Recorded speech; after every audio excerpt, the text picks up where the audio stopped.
நம்ம சிசுபாலனோட கதையை பார்த்தோம். சிசுபாலனுக்கு வந்து 100 தப்பு பண்ணுறதை பொறுத்துக்கிறேன்னு கிருஷ்ணர் வாக்கு கொடுத்தாரு அத்தைக்கிட்ட. இந்த சிசுபாலன் யாருன்னா, சிசுபாலனோட அம்மா சுதர்ஷர்வான்னு பேர். சுதர்ஷவான்னு பேர். சுதர்ஷர்வான்வா சுதர்ஷவான்னு பேர். அது முதல்ல வேறு ஏதோ சொல்லிட்டேன் பாருங்க. நாங்கள் இவனோட அம்மா சிசுபாலனோட அம்மா. இவன் வந்து குந்தியோட தங்க. வசுதேவருக்கும் ரிலேஷன்ஸ் தானே, நந்தகோபருக்கு ரிலேஷன் தானே இவன். நந்தகோபருக்கு ரிலேஷன், வசுதேவர் இல்லை, நந்தகோபருக்கு ரிலேஷன் இவன், சொந்தக்காரி. ஆக கிருஷ்ணருக்கு வந்து அத்தைன்றது வந்து சரியா இருக்கும். அவளும் ஒரு அத்தை, இந்த சுதர்ஷனாவும் ஒரு அத்தை. அவள் தான் இந்த ஐயோ நம்ம பிள்ளைய கொண்டுட போறானே கிருஷ்ணன்ட்டு அந்த வரணை வாங்கிக்கிறான், இந்த சிசுபாலன். இந்த சிசுபாலன் யாருன்னா, கிருஷ்ணன் கல்யாணம் பண்ணிக்கா பாருங்க ருக்மணி. அவளுக்கு முதல்ல அண்ணன் இந்த சிசுபாலனோட அண்ணன் இவன் இந்த விதர்ப்ப நாட்டு அரசன் வந்து பீஷ்மகான்னு ஒருத்தன். பீஷ்மகான்னு விதர்ப்ப நாட்டு மண். இவனுக்கு 5 அண்ணன், ஒரே பொண்ணு. 5 புள்ள ஒரு பொண்ணு. 5 புள்ள யாருன்னா, ருக்மின்னு ஒருத்தன், அவன் தான் பெரியவன். ருக்மான்னு ஒருத்தன், ருக்மபாகுன்னு ஒருத்தன், ருக்மகேசன் ஒருத்தன், ருக்மமாலின்னு ஒருத்தன். 5 பேர். எல்லாம் ருக்மன்னு வரும். ருக்மி தான் பெரியவன் இருக்கிறதுல. இந்த பீஷ்மகாவுக்கு அப்புறம், பீஷ்மகன் காலமான ஒன்று, அவனுடைய காலத்துக்கு அப்புறம், பீஷ்மகாவோட காலத்துக்கு அப்புறம், பீஷ்மர் வேற, இது பீஷ்மகான்னு பேர். பீஷ்மகான்னு இவனோட பேர். பீஷ்மகான் அவன் அப்பா பேர். அவன் அந்த நாட்டை சேதி நாட்டை ஆண்டுன்னு வரான். இவன் தான், இந்த ருக்மி தான் ஆண்டுன்னு வரான். இவன் என்ன பண்ணியிருப்பான், தன்னுடைய இவளை வந்து ருக்மணியை வந்து சிசுபாலன் வந்து இவனுக்கு ரொம்ப நட்பு. சிசுபாலனை கல்யாணம் பண்ணி கொடுக்கலான்னு வாக்கு கொடுத்துருப்பான். உடனே அவங்க கூட போய் அவன் நாட்டுக்கு போயிருந்தப்ப பேசும்போது, என் தங்கையை உனக்கு கல்யாணம் பண்ணி கொடுக்கலான்னு வாக்கு கொடுத்துருப்பான். அதுக்கான ஏற்பாடும் பண்ணிட்டு இருப்பான். இது தெரிஞ்ச உடனே இவன் என்ன பண்ணுவா, ருக்மணியால இருக்க முடியாது வீட்டில். ருக்மணிக்கு வந்து இது மாதிரி பண்றான், ஏற்பாடு பண்றான்னு தெரிஞ்ச உடனே என்ன பண்ணுவா, ஒரு யார கிருஷ்ணனுக்கு எப்படியாவது சொல்லி அனுப்பும். கிருஷ்ணனை காதலிப்பான் ருக்மணி. கிருஷ்ணனை ரொம்ப விரும்புவா. சிசுபாலனை வெறுப்பா. சிசுபாலனை வெறுப்பான்றதுக்கு அவளுடைய செயல்கள் எல்லாம் தெரியும். இந்த ருக்மி வந்து, ருக்மி வில்லுக்கு பேர் விஜயம்னு பேர். அவனோட குரு ஒருத்தர் இருந்த துரோணர், இந்த துரோணர் இல்லை, இன்னொரு துரோணர், அது வேற ஒரு துரோணர், இமயமலை சாரல் இருந்த துரோணர். அவர் அந்த வில்லை வந்து விஜயம்ன்ற பேர். அந்த வில்லு இதே விஜயம்ன்ற பேர் தான் கர்ணனுடைய வில்லுக்கு பேரும் விஜயம்னு தான் பேர். இவர் கொடுத்தது, பரசுராமர் கொடுத்தது, விஜயம்னு தான் பேர் அந்த வில்லு பேரும். இவங்க இருக்க பேர் வில்லு பேரும் விஜயம் தான். இந்த வில்லை வந்து யாராலையும் ஜெயிக்க முடியாது. இந்த வில்லு வந்து முதல்ல கிருஷ்ணன் கையில் இருக்க, நாராயணன் கையில் இருக்க சாரங்கம், 2வது அர்ஜுனன் கையில் இருக்க காண்டிபம், 3வது இவங்க கையில் இருக்க வில் விஜயம். இந்த வில்லு இருக்க வரைக்கும் இவனை யாராலையும் ஜெயிக்க முடியாது. இவன் அந்த மாதிரி ஒரு இது படைச்சவன். இவனை ஜெயிக்கிறதுக்கு இந்த காண்டிபமோ இல்லை சாரங்கமோ இருந்தால் தான் முடியும். இவன் என்ன பண்ணுறான், இந்த தைரியத்தில் அவன் என்ன பண்ணுறான், அதெல்லாம் இல்லை, நீ ருக்மியை தான் கல்யாணம் பண்ணிக்கணுன்ட்டு அவன் ருக்மிணியை ஆர்டர் போட்டு போயிடுறான். ருக்மிணியை ஒரு மாதிரி ஜெயில் மாதிரி வச்சிடறான். வச்ச உடனே இவன் என்ன பண்ணுவான், என்ன பண்ணுறதுன்னு தெரியாது பண்ணும்போது, அந்த வீட்டுக்கு வந்து ஒரு அந்தணன் வருவான். அந்தணன் பிச்சை கேட்டு வருவான். பிச்சை கேட்டு வரும்போது அவங்ககிட்ட மெதுவாக அவனை கூப்பிட்டு அவனை தனியாக பேசி அவங்ககிட்ட, நீ வந்து கிருஷ்ணன்கிட்ட போய் தூது சொல்லு, இது மாதிரி நான் அவளுக்காக காத்துட்டீங்கன்னு சொல்லி, என்னோட கல்யாணத்துக்கு ஏற்பாடு பண்ணிட்டு இருக்கான் எங்கள் அண்ணா, எனக்கு பிடிக்கல, நான் அவனை தான் கிருஷ்ணனை தான் கல்யாணம் பண்ணிப்பேன், இல்லாட்டா நான் செத்து போயிடுவேன்ற விஷயத்த அவங்ககிட்ட சொல்லு அப்படின்னுவார். இவன் என்ன பண்ணுவான், அந்த உத்தவன் வந்து இந்த விஷயத்தை அப்படியே கொண்டு மெதுவாக வந்து கிருஷ்ணர் காதில் போடுவான். உனக்காக இது மாதிரி காத்துட்டுருக்கேன், அவன் வந்து இது மாதிரி எங்கள் என்ன தூது அனுப்பிச்சு அவங்ககிட்ட சொல்ல சொல்லி, நான் அதுக்கு தான் வந்திருக்கேன், உங்கள்கிட்ட விஷயத்த சொல்கிறேன், நீ வந்து அவளை காப்பாற்றணும், இல்லாட்டா அவள் செத்து போயிடுவாளா அப்படின்னு சொல்லுவாள். சொன்ன உடனே இவன் என்ன பண்ணுவான், இவர் வந்து கிருஷ்ணர் வந்து யோசனை பண்ணிட்டு அவளை வந்து கல்யாணத்துக்கு ஒத்துக்கிறேன்ற மாதிரி நடிக்க சொல்லி நடிச்சுட்டு நேராக அந்த கல்யாணத்தன்னைக்கு பார்வதி இதுக்கு ஒரு நாள் ஃபிக்ஸ் பண்ணிப்பா இல்லையா, அந்த கல்யாணத்தை நாளை ஃபிக்ஸ் பண்ணிட்டோம். அது எனக்கும் வரும், இன்விடேஷன் வரும், நான் பார்த்துக்கிறேன். அதை வச்சு நான் அந்த நாளில் காத்தால பார்வதியை வந்து பூஜை பண்ணணும். பார்வதி பூஜை பண்ணிட்டு தான் கல்யாணம் பண்ணிப்பான். அப்போ எல்லாம் அந்த மாதிரி ஒரு இது உண்டு. இப்போ அதான் நம்ம கூட இங்கே பெருமாளுக்கு பூஜை பண்ணுறோம்ல கோயிலில். இப்போ இதில் பார்த்தீங்கன்னா கல்யாணத்தில் முகூர்த்தத்தில் பார்த்தீங்கன்னா முதல்ல வந்து அந்த கலசம் வச்சு தேங்காய் வச்சு அது பண்ணுவா பாருங்க, பூர்ண கும்பம் வச்சு அது பண்ணுறதெல்லாம் அதெல்லாம் பண்ணிட்டு தான் அப்புறம் தான் பாத பூஜை இதெல்லாம் பண்ணுவோம். அதுக்காக தான் அந்த கலசம் வைக்கிறதும். அது மாதிரி பூஜை பண்ணுறதுக்கு மேலே அப்போலாம் நேராக போய் கோயிலுக்கு போய் பார்த்துட்டு பண்ணிட்டு வருவாள். அது மாதிரி இவன் என்ன பண்ணுறா, அது மாதிரி சொல்லி அந்த இதுக்கு வர சொல்லி அங்கே நான் இவளை காப்பாற்றுவேன்னு சொல்லு, அந்த பார்வதி கோயிலில் வாசலில் வந்து என்னை பார்க்க சொல்லுன்னு சொல்லிடுறான். பார்வதிக்கு பூஜை பண்ண சொல்லு, அதுக்கப்புறம் இவளை காப்பாற்றுவேன் நான் சொல்லிடுறான். சரின்ட்டு அவன் வந்து அந்த அந்த உத்தவன்ற அந்த அந்த அந்த உத்தவன் வேற, இந்த உத்தவன் வேற. இந்த உத்தவன் வந்து நேராக சொல்லிடுறான். உத்தவன் வந்து விஷயத்த இவர்கிட்ட சொல்லிடுறான். இந்த பிராமணன் வந்து கிருஷ்ணன்கிட்ட இது மாதிரி நடந்ததுன்னு சொன்ன உடனே கிருஷ்ணன் என்ன பண்ணுறார், சரி எப்படியாலும் நம்ம போகணுன்ட்டு அந்த டேட்டை கரெக்டாக தெரிஞ்சுக்கிறார். அதே மாதிரி ருக்மிகிட்ட இருந்து சிசுபாலனுக்கான கல்யாணத்துக்கான நாளும் வருது, தேதி வருது. தேதி வந்தவொடனே என்ன பண்ணுறார், இவர் போய் அங்கே போய் இதில் போய் நிற்கிறார். பழைய கரெக்டாக அந்த தேதிக்கு அவள் பார்வதிக்கு பூஜை பண்ணுறதுக்கு வரா ருக்மணி. வரும்போது இவர் என்ன பண்ணுவார், அந்த யாருமே எதிர்பார்க்காத மாதிரி டக்குன்னு அந்த பார்வதி கோயில் வாசலில் கொண்டு தேர்ந்து நிறுத்துவார். நிறுத்தின உடனே இவன் பூஜை பண்ண வந்தவன் என்ன பண்ணுவா, கிருஷ்ணனை பார்ப்பா. கிருஷ்ணனை பார்த்த உடனே அப்படியே அவன் மேலே மயங்கி அவன் சாயும் போது அவன் ஏறுவா தேரில். ஏறும்போது ருக்மணி வந்து நல்ல தேர் ஓட்டி, திறமையாக தேர் ஓட்டக்கூடியவ, கைகை மாதிரி. கண்டவனே அவகிட்ட தேரை கொடுத்து நீ தேரை செலுத்து அப்படின்னு அவ கையில் குதிரையோட அந்த இதை கடிவாளத்தை கொடுத்து இவர் உட்காந்துப்பார். உட்காந்துனா தேர் ஓடும். தேரை துரத்து தேரில் கடத்தின்னு போகிறான் கிருஷ்ணன் தெரிஞ்சவொடனே ருக்மணி வந்து ஆகாசத்துக்கும் பூமிக்கும் குதிப்பான். அது எப்படி, என்ன கல்யாணம் அன்னைக்கு சிசுபாலனோட கல்யாணம், சிசுபாலன்லாம் வந்திருக்கான், எல்லாம் எவ்வளோ அசிங்கமாக இருக்குது. எப்படியாவது போய் துரத்தின்னு போய் அவளை பிடிக்கிறதுக்கு போவான். ஒன்று அவளை பிடிச்சி அவளை கொண்டு வரணும், இல்லாட்டா அவளை கொண்டு வரணும். இந்த இதோட கிருஷ்ணனை துரத்திட்டு போவான். ருக்மணி தெரிஞ்சவொடனே ருக்மணி வேகமாக தேரை துரத்திட்டு வந்து துரத்துவான். துரத்த கிருஷ்ணன் ஓட்டிகிட்டே இருப்பா. அவன் ருக்மணி தேரை ஓட்டுவான். கிருஷ்ணன் வந்து அம்பால் அடிப்பார். கிருஷ்ணன் வந்து என்னவோ பண்ணி பார்ப்பா, ருக்மணி ஜெயிக்க முடியாது ருக்மியை. உடனே என்ன பண்ணுவார், தன்னோட சார்கம், தன்னுடைய வில்லு இல்லையா அதை நினைப்பார். நினச்சி வந்து சார்கம் அந்த வில்லு வரும். அந்த வில்லு வந்தவுடனே அதை வாங்கி முதல்ல விடுவார். விட்ட உடனே அவனை போய் அது அப்படியே கட்டிடும். ருக்மியை கட்டி போட்ட உடனே ஜெயிச்சிடுவார். ஜெயிச்ச உடனே ருக்மி தோற்றுருவான். தோற்ற உடனே அவனை தேர்காலில் கட்டி இழுத்துன்னு வருவார். இழுத்துட்டு வந்து ருக்மிக்கு எதிராக வச்சு அவனை கொல்றதுக்கு போவார். கிருஷ்ணன் இறங்கி போகும்போது இவன் என்ன பண்ணுவார், ருக்மி அவரை கொல்ல வேண்டாம், என்னோட அண்ணனை கொல்ல வேண்டாம், விட்டுருங்கோ அப்படின்வா.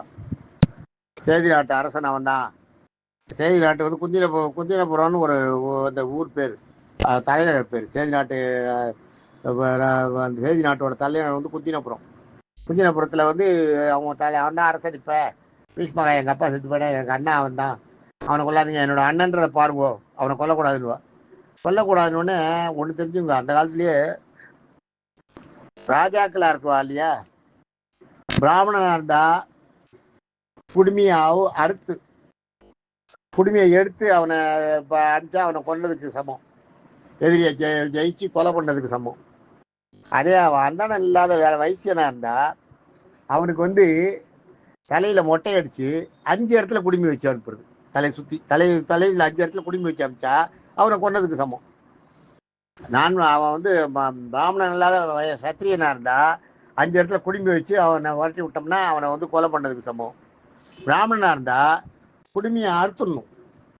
குடுமையை அறுத்து எடுத்துட்டு அவனை மொட்டையாக்கி அனுப்புறதுக்கு, அது வந்து அவனை கொலை பண்ணதுக்கு சமம். இதை என்ன பண்றாரு இவர் கிருஷ்ணன் என்ன பண்றாரு, உடனே அந்த ருக்மியோட தலையில 5 குடுமி வச்சு சரைச்சு சுத்தமாக்கி அவனை விரட்டி விட்டுறாரு. மறுபடியும் அவன் கொஞ்சபுரத்துக்கு போவே இல்லை. போசக்தான்னு ஒரு இடம் நடுவில், அந்த இடத்துல தான் இருந்து ஆட்சி பண்ணுறான்.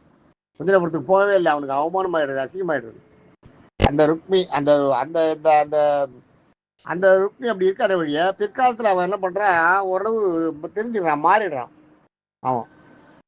அவன் வந்து கிருஷ்ணன்கிட்ட அந்த இது போயிடுது.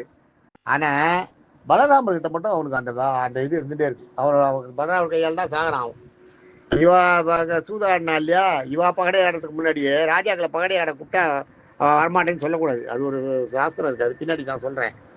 அதே மாதிரி பலராமரை சூதாட கூப்பிடுவான் ருக்மி.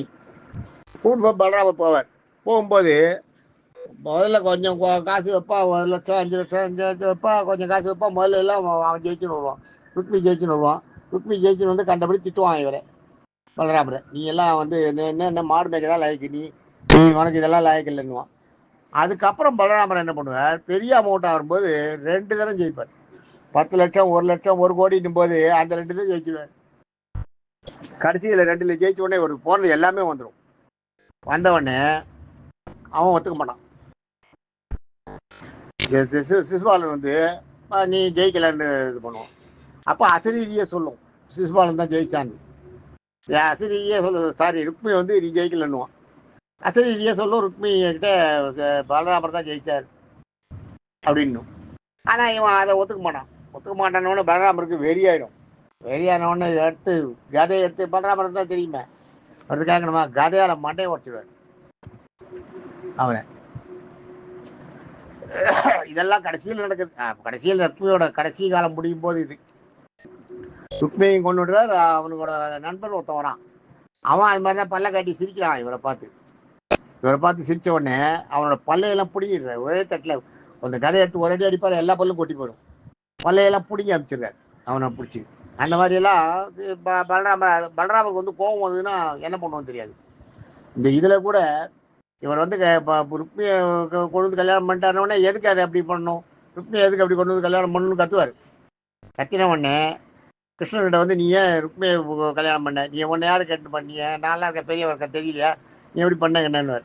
நீ பெரியவன் தான் அண்ணா, நான் எனக்கு அந்த நேரம் இல்லை சொல்கிறதுக்கு. ஆனால் இது நான் இல்லை, நான் தேரை வச்சுன்னு தான் நின்னேன். ருக்மிணியே வந்து மேலே ஏறிண்டு அவளே தேரை ஓட்டின்னு வந்தான்.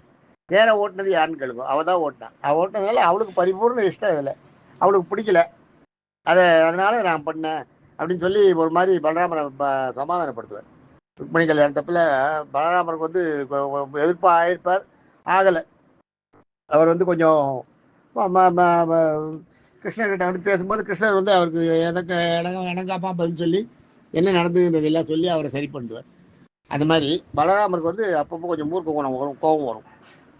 கிருஷ்ணன் வந்து அதையெல்லாம் சமாளிச்சுன்னு தான் பண்ணுவார். இது மாதிரி பலராமருக்கு வந்து 2-3 தடத்தில் நடந்திருக்கு. அந்த ருக்மியை மண்டையை உடச்சிருந்தார் பாருங்க, ருக்மியை மண்டையை உடச்சதும் கிருஷ்ணர் தான். இதில் பலராமர் தான், பலராமருக்கு பிடிக்கலன்றதுனால தான். ஆனால் இந்த ருக்மியோட பொண்ணு ஒருத்தி இருந்தா பத்மாவதின்னு.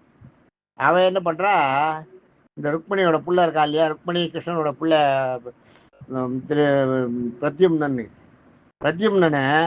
கல்யாணம் பண்ணிக்கிறான். அவள் பேர் அந்த ருக்மியோட பொண்ணு பேர் வந்து ருக்மாவதி பிரத்யும்னனை தான் கல்யாணம் பண்ணிப்பேன். உடனே ருக்மியால் ஒன்றும் பண்ண முடியல. எல்லாம் அர்த்தப்படுற தானே, பரவாயில்ல சரின்னு பண்ணி கொடுத்துட்றான். அதுக்கப்புறம் அவன் பாரத யுத்தத்தில் கலந்துக்காத ராஜா வந்து ருக்மி யுத்தம்.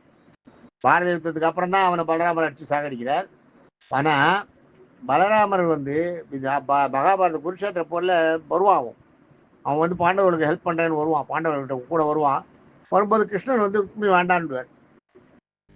ருக்மியோட இது வேண்டாம், நம்மளுக்கு சப்போர்ட் வேண்டாம் அப்படின்டுவார். அதே போல் இவன் போய் கௌரவர்கிட்டையும் கேட்பான். கௌரவர்கிட்ட கேட்கும்போது கௌரவர்கள் என்ன சொல்வா, நீ என்ன எங்களுக்கு பண்ணுறது, நீ வந்து கிருஷ்ணன் வந்து உன்னோட தங்க வீட்டுக்காரன் மாப்பிள்ளை, நீ இங்கே போந்துட்டு ஏதாவது சதி பண்ணாலும் பண்ணுவா, அதனால நீ வேண்டான்டுவார். ஆக மகாபாரத குருஷேத்திர போலேருந்து யுத்தத்திலேருந்து ஒதுங்கி இருந்தவன் இவன் தான். இவனும் பலராமனும் தான் உயிரோடு இருந்தவன். எல்லாம் சேர்த்து பண்ணுறான். அதுவும் பலராமர் பின்னாடி இவனையும் கொண்டு விடுறார். அந்த இது பகடை ஆடும்போது, பகடை சூது ஆடினாலேயே அந்த இடத்துல பிரச்சனை தான் உண்டாகும். இது மாதிரி ஆடுதா இந்த இதில் இந்த ருக்மிணி இது மாதிரி இந்த சிசுபாலன் வந்து அந்த கல்யாணத்துக்கெல்லாம் ஏற்பாடு பண்ணியிருந்தா இல்லையா, அந்த கல்யாணத்தை நிறுத்த முடியாதுல்ல. ருக்மிணியை வந்து கிருஷ்ணன் கல்யாணம் பண்ணிடுறாருல்ல, அதில் வந்து அவனால் தாங்கவே முடியாது சிசுபாலனால சுத்தமாக கண்ணனை கொன்னுன்னே இது பண்ண. கண்ணனை பார்க்கும்போதெல்லாம் வெறுப்பு நஞ்சையும் உமிழ்வான். இந்த இதில் வந்து எழுந்து கண்டபடி திட்டுவான். இந்த ராஜசூய யாகத்தில் தர்மர் பண்ணுற ராஜசூய யாகத்தில் கண்டபடி திட்டுவான் கிருஷ்ணன் அவன் மாடு மேய்க்கிறவன். பீஷ்மர் என்ன பெரியவரா, எல்லாரையும் திட்டுவான். பீஷ்மர் வந்து சூதகபுத்திரன், அவர் வந்து வேசி மகன். கங்கையில் வந்து எல்லாரும் அவாவா பாவத்தை ஓட்டிட்டு போகிறான். அந்த பாவம்லாம் சேர்ந்துருக்கு கங்கைக்கு. அந்த மாதிரி கங்கைக்கு பிறந்தவன் தானே, கங்கையே ஒரு வேசி தான், கங்கையுடைய மகன் தானே இவன். அண்ணன் பீஷ்மரை திட்டுவான், எல்லாரையும் திட்டுவான். துரோணரை திட்டுவான். துரோணரை வந்து நீ வந்து ஒழுங்கா பிறக்கல, கிருதாச்சின்ற ஒரு இவருக்கு பிறந்தவ தானே நீ, ஒரு அப்சரஸ் பெண்ணுக்கு பிறந்தவ தானே நீ, நேராக பிறந்தவளா, நீ பரத்வாஜருக்கு நீ நேராக பிறந்த பிள்ளையா கிடையாது, நீ வந்து பிராமணன் சொல்லிக்கிற. பரத்வாஜருக்கும் அந்த கிருதாச்சின்ற அந்த அப்சரஸ் பெண்ணுக்கு பிறந்தவன் தானே நீ. துரோணரை திட்டுவான், எல்லாரும் திட்டுவான் கண்டபடி. இங்கே இருக்கிறவளுக்கெல்லாம் புத்தி இல்லை, இந்த தர்மர் வந்து ஒரு கோழை, அதனால அவர் வந்து அந்த கிருஷ்ணனை கூட வச்சுட்டு கிருஷ்ணனை பண்ணிட்டு அவனை பூஜையெல்லாம் பண்ணிட்டு இருக்கா. அவன் காலில் பூஜை பண்ணுறதுக்கு அவன் அவ்வளோ அருகதையானவனா? அவன் ஒன்றுமே இல்லை. அவனோட பிறந்த உடனே அவன் போய் ஒளிஞ்சினான். அவன் அப்பயே என் என்னோட நண்பன் கர்ணன் கம்சன் கண்ணில் மாட்டிருந்தான்னா அப்பயே கொண்டு இருப்பான். கம்சனை கண்டு பயந்துட்டு ஓடினே வந்தான் இவங்க. அப்படி இப்படின்னு கண்டபடி திட்டுவான். அவன் பாட்டுக்கு பேசுவான், கண்ணாம்பேனான்னு பேசுவான். கண்ணனுடைய பிறப்பை குறை சொல்லுவான், அவனுடைய வம்சத்தையெல்லாம் குறை சொல்லுவான். கண்ணனுடைய அண்ணனை பலராமனை திட்டுவான், எல்லாரையும் திட்டுவான். அங்கே இருக்கிற அத்தனை பேரையும் திட்டுவான். தர்மரை திட்டுவான். கிருஷ்ணனுடைய ஆச்சாரியர் குலகுரு ஒருத்தர் இருப்பார் இல்லையா, கற்கர்னு பேர், அவரை திட்டுவான். கற்கரை திட்டுவான். கற்கர் வந்து இந்த நல்ல புள்ள இவரை போய் மாடு மேய்க்கிறவன், இவன்லாம் ஒரு இதுவே இல்லை, அரசனுக்கு இருந்ததே சொல்ல முடியாது, இவனுக்கெல்லாம் அரசன் பதவியே லாயக்கு இல்லாதவன். இவரை போய் கற்கர் வந்து சிஷியனாக கொண்டிருக்கார். இவனை கண்டு ஆகா ஒவ்வொருத்திக்கு தலையில் வச்சு எல்லாம் கொண்டாடுறீங்க. இவன் அவ்வளவுக்கு சரியானவனா? இந்த இடத்துல பூஜை பண்ணுறதுன்றது எவ்வளோ பெரிய விஷயம். இது நீங்கள் வந்து வேற யாருக்காவது திருதராஷ்டனுக்கு பண்ணியிருந்தீங்கன்னா நான் வந்து பெருமைப்பட்டிருப்பேன். பீஷ்மருக்கு பண்ணியிருந்தா கூட நான் போகிறதுன்னு விட்டுருப்பேன். அதெல்லாம் ஒன்றுமே இல்லை. இவன் மாடு மேய்க்கிறவன், இடையா ஜாதியில் கீழ் ஜாதி, இட ஜாதி. இவன் வந்து இவனுக்கு வந்து இந்த பொண்ணை இவனுக்கு வந்து இங்கே இந்த ராஜசூயத்தில் வந்து இவனுக்கு முதல் மரியாதை கேட்குறதா? இவனுக்கு யார் முதல் மரியாதை கொடுக்குறேன்னு சொன்னது? இதை சொன்ன பீமனுக்கு புத்தி இல்லையா? பீமன் இதுவாயிட்டானா? அது கண்டபடி அவன் என்னென்ன வாயில தோன்றதோ எல்லாம் திட்டுவான். இங்கே கிருஷ்ணர் ஒன்றா எண்ணிட்டு இருப்பார், 1 2 3ன்னு தப்பை எண்ணிட்டு இருப்பார். இவனோட தப்பை எண்ணிட்டு இருப்பார் இல்லையா? தப்பை எண்ணிட்டு அப்படியே மனசில் வருவார். வரும்போது 99 தப்பாயிடும். அடுத்தது கிருஷ்ணன்லாம் ஒரு நல்லவனா, அவன் ஒரு வேசி மகன்னும். சொன்ன உடனே கிருஷ்ணர் என்ன பண்ணுவார், கையை அப்படி வேலை நீட்டுவார், சக்கரம் வந்திருக்கும் கையில். சக்கரத்தை விடுவார். விட்ட உடனே அந்த அத்தனை பேர் இருக்கு அந்த அந்த பெரிய சபையில் அவனோட கழுத்தை அறுத்துட்டு போயிடும். சிசுபாலனை கழுத்தை அறுத்து கீழே தள்ளிடும். கீழே தள்ளினோடனே அவன் செத்து போவான். அத்தனை ராஜாக்களும் பார்த்துட்டு இருப்பான். எத்தனையோ ராஜாக்கள், 500 1000 ராஜாக்கள் வந்துருப்பாங்க. அத்தனை பேரும் பார்த்துட்டு இருப்பா. பார்த்துட்டு அவெல்லாம் பயந்து போய் நடிக்கிட்டு இருப்பா. ஆஹா, எவ்வளோ பெரிய காரியம் நடந்திருக்கு. சிசுபாலன் வந்து என்னெல்லாம் பண்ணான், இவன் வந்து எல்லாரையும் எப்படி கொடுமை பண்ணான், இவனை கொண்டுட்டாரு. சிசுபாலனை ஜெயிக்கிறதுன்றது சாதாரண விஷயம் இல்லை. சிசுபாலன் இவ்வளவு திட்டும் போது கூட பல ராஜாக்களுக்கு பிடிக்கல. சில ராஜாக்களுக்கு வந்து சந்தோஷமாகவும் இருந்தது.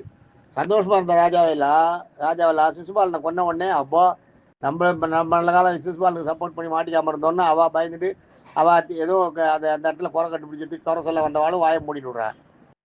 இந்த மற்ற ராஜாக்கள்லாம் அப்பா சிசுபாலன் செத்தானா இன்னும் சந்தோஷப்படுற ராஜாக்களும் இருந்தா. அதில் சந்தோஷப்படுற ராஜாக்கள்லாம் சந்தோஷப்பட்டு ஆகா இது வந்து சரியான இதுதான், இந்த இது இந்த சண்டை வந்த இந்த ஒரு ராஜஸ்வத்தை இவர் நடத்தினதால தான் சிசுபாலனை கொல்ல முடிஞ்சுது. இல்லாட்டா சிசுபாலன் யாருமே அடங்க மாட்டான், ஒருத்தருக்கும் கொல்ல மாட்டான். அவங்ககிட்ட அவனை யாராலையும் ஒன்றும் தடுக்கவே முடியாது. அவன் அந்த மாதிரி ஒரு இது பண்ணுவா. கடைசியில் சிசுபாலன் வந்து கிருஷ்ணன் கொண்டு விடுறார். கிருஷ்ணன் கொல்லும் போது கிருஷ்ணனோட சக்கராயத்தால அறுபடுறதுக்கே ஒரு புண்ணியம் பண்ணிக்கணும். சக்கராயத்தால கழுத்து அறுபடுறதுக்கே ஒரு புண்ணியம் பண்ணிக்கணும். அது வந்து அவ்வளோ சின்ன விஷயம் இல்லை. கிருஷ்ணனை வந்து கொண்டதுன்னா அந்த மாதிரி ஒரு இது வந்து யாருமே செய்ய முடியாது. அந்த மாதிரி ஒரு சக்கராயுதம் வந்து நான் தன்னை கொள்றதுன்னா அதை விட என்ன வேணும்? சக்கராயுதம் வந்து அவன் கழுத்தை அறுத்த உடனே அங்கேருந்து ஒரு ஜோதி உருவாகும். ஒரு ஜோதி உருவாகி அந்த ஜோதி அப்படியே மேலே போகும், பூமிக்கு மேலே அந்த ஜோதி போகும். நேராக போய் நேராக வைகுண்டத்துக்கு போயிடும். கிருஷ்ணன் வைகுண்டத்துக்கு அனுப்பிடுவார் அவனை. அவன் வந்து ஆக்சுவலாக இந்த மானிட பிரிவில் தான் அவன் இருக்கான வழியை. இவனுடைய முதல் பிறப்பு என்னன்றதை பார்ப்போம். இவனோட கதைகளை அடுத்த எபிசோடில் பார்ப்போம். தேங்க்யூ.